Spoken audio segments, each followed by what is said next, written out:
Well, needless to say, I listened to Dr. Becker's study with great interest.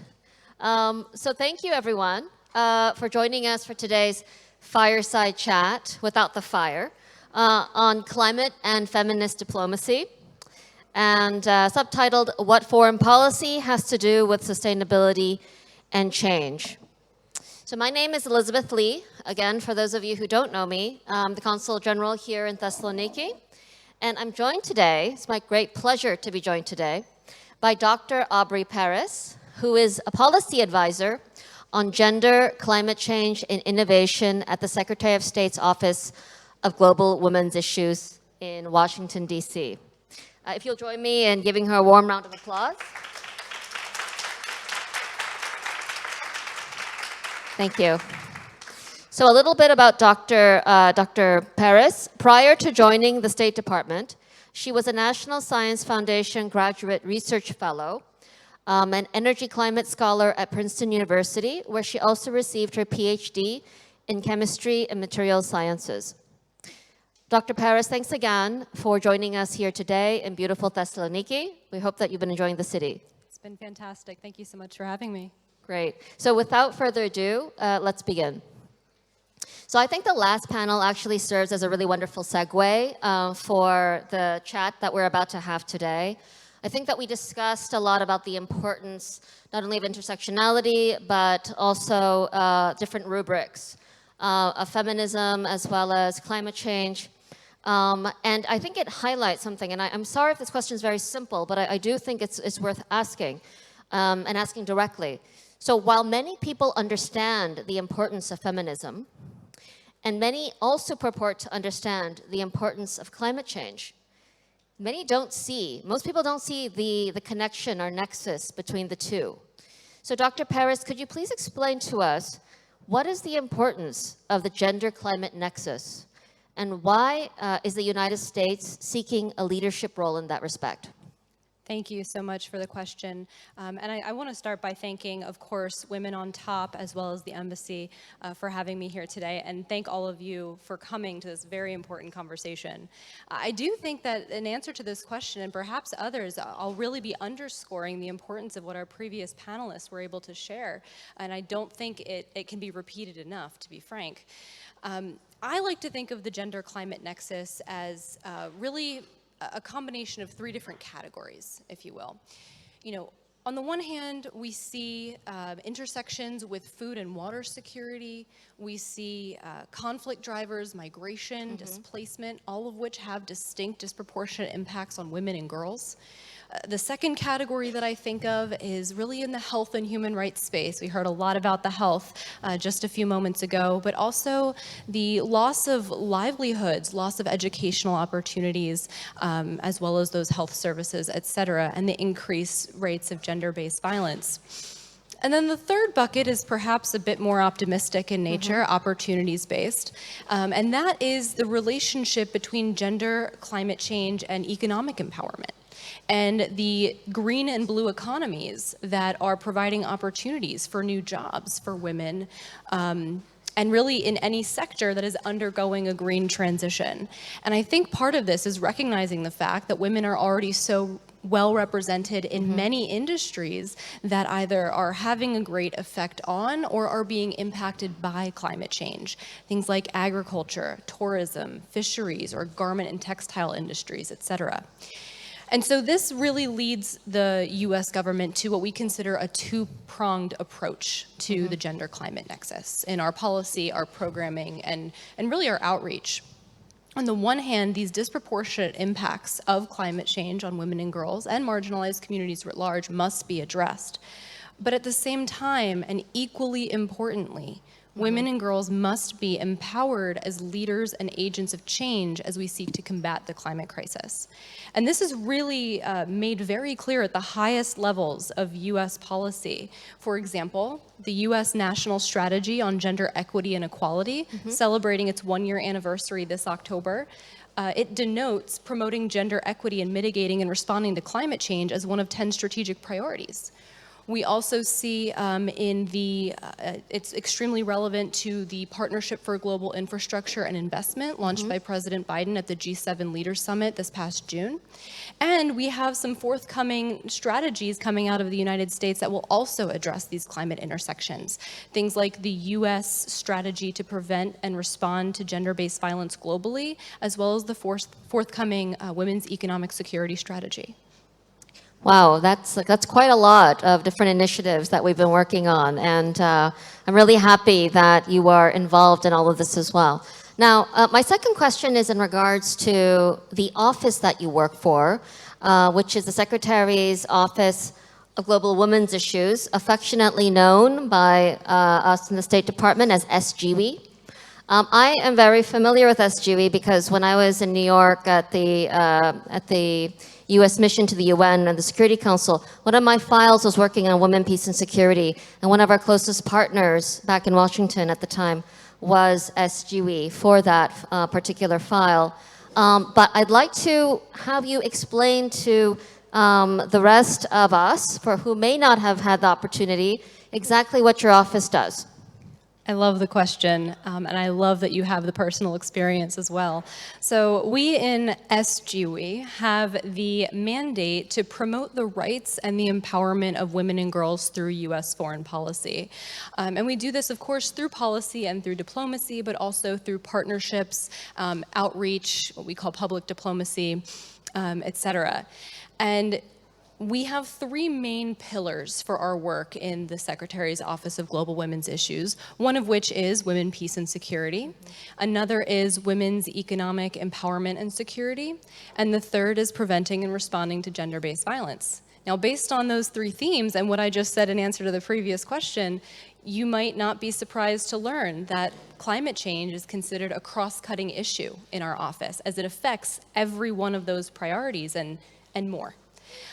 So what we do in terms of our work on climate change, it's multifold. I'd love to give you a little bit of a sense of what that looks like.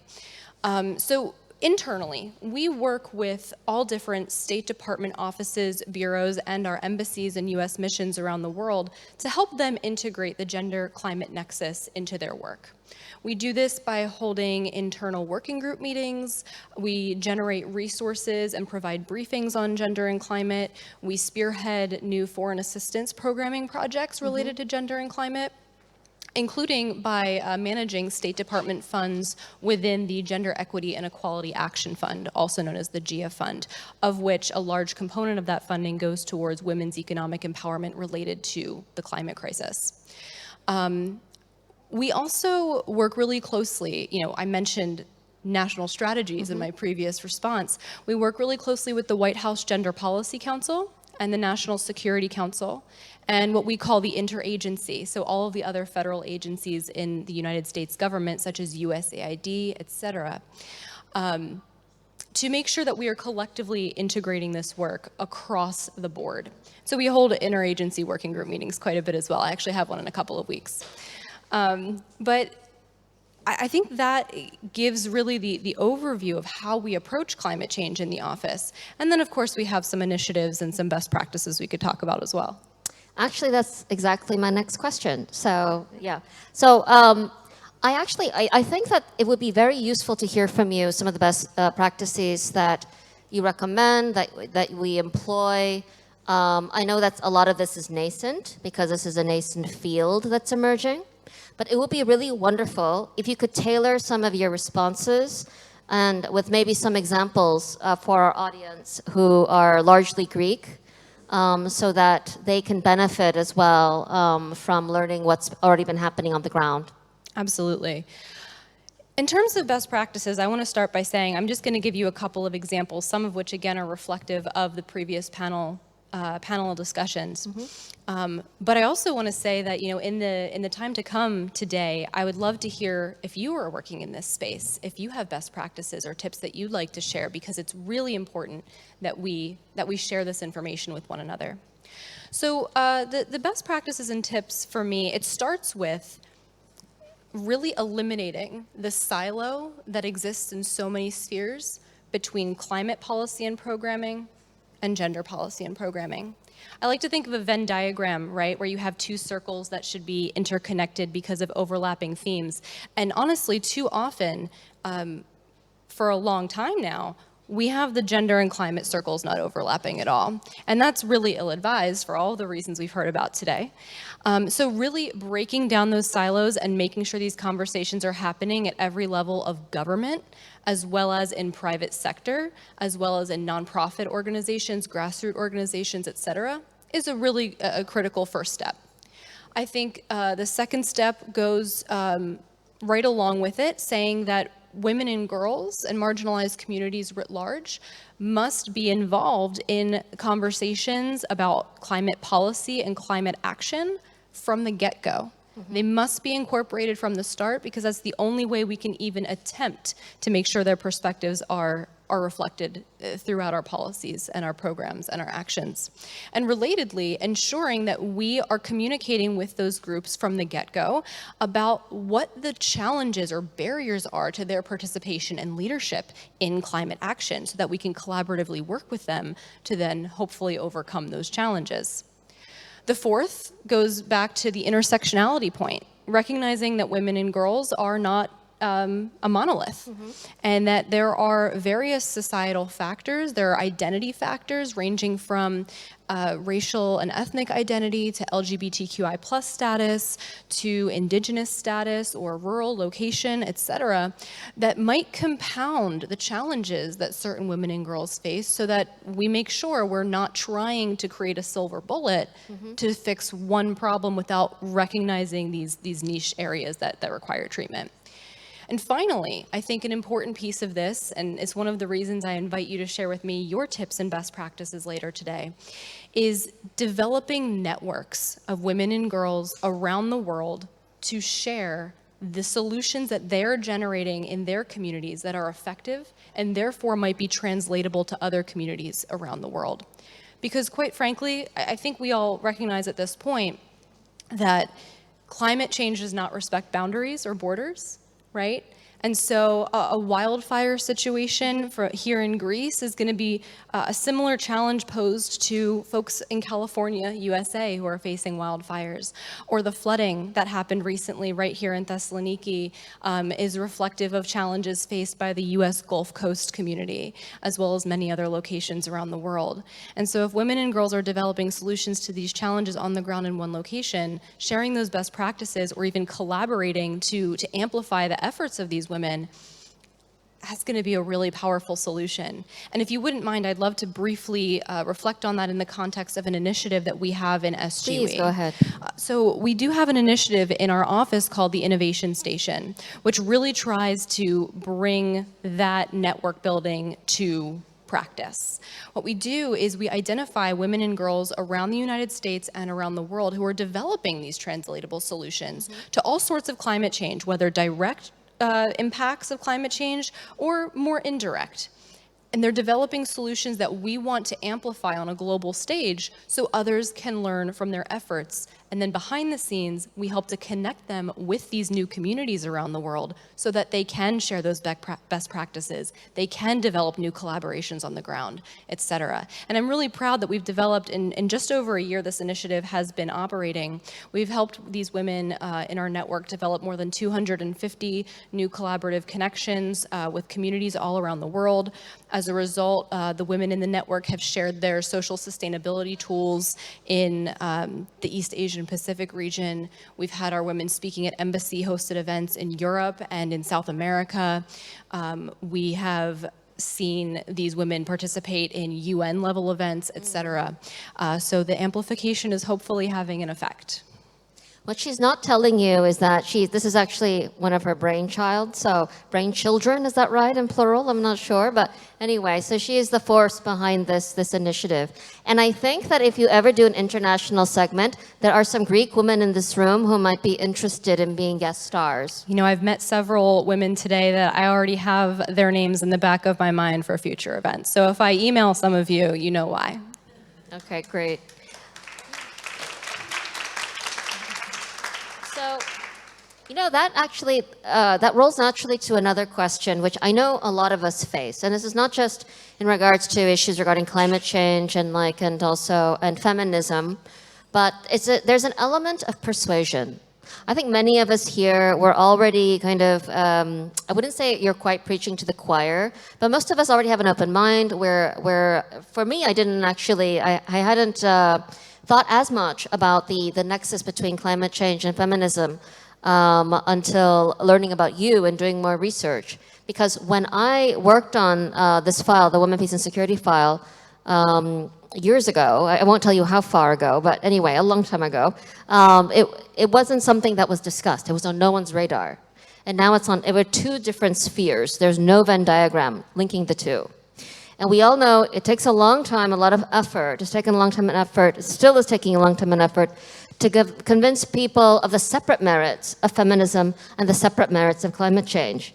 So, in your experience, and maybe even theoretically, I'm not sure how successful, it would be interesting if you could share some successful anecdotes or just some best practices in regards to how to persuade people that from the get-go, it's important to marry the two when discussing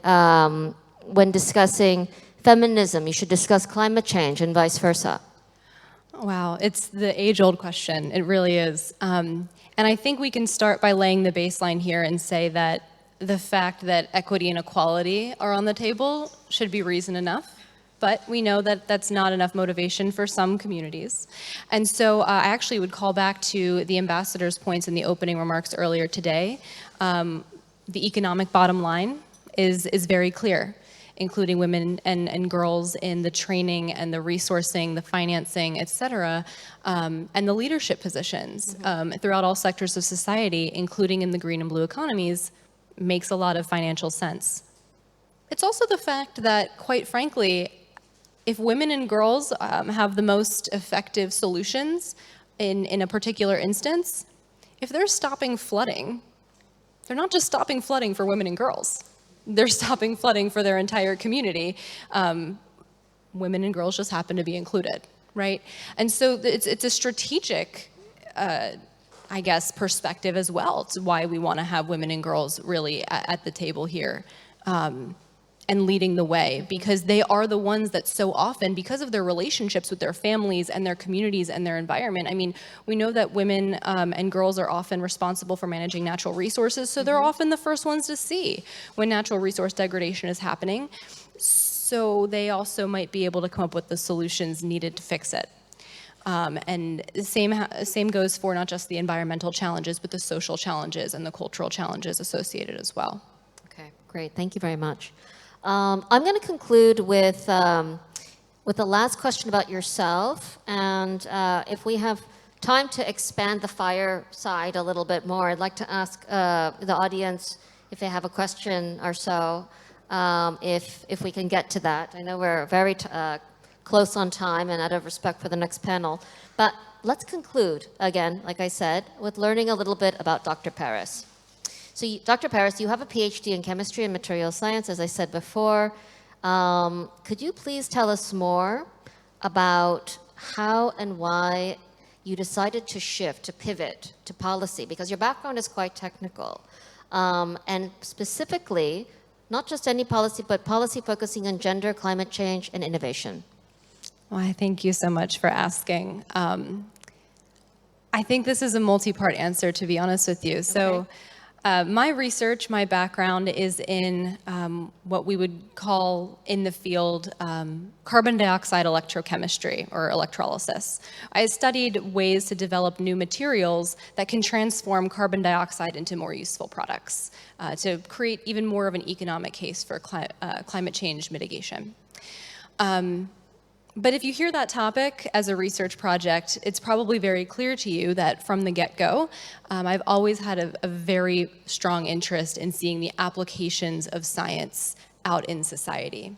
And what better place to do that than in the policy sphere, the folks who could actually make the policy and implement policy potentially related to science and technology.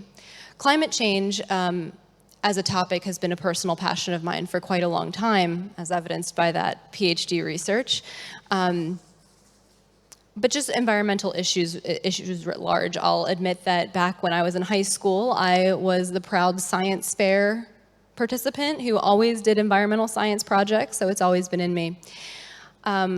But to incorporate the gender side of the coin into this, it's really quite personal, being a woman from scientific fields and having a scientific background. During my PhD experience, I experienced multiple instances of people questioning my ability or why I was there. I see a lot of nodding heads, so I'm assuming this is not unfamiliar to many of you.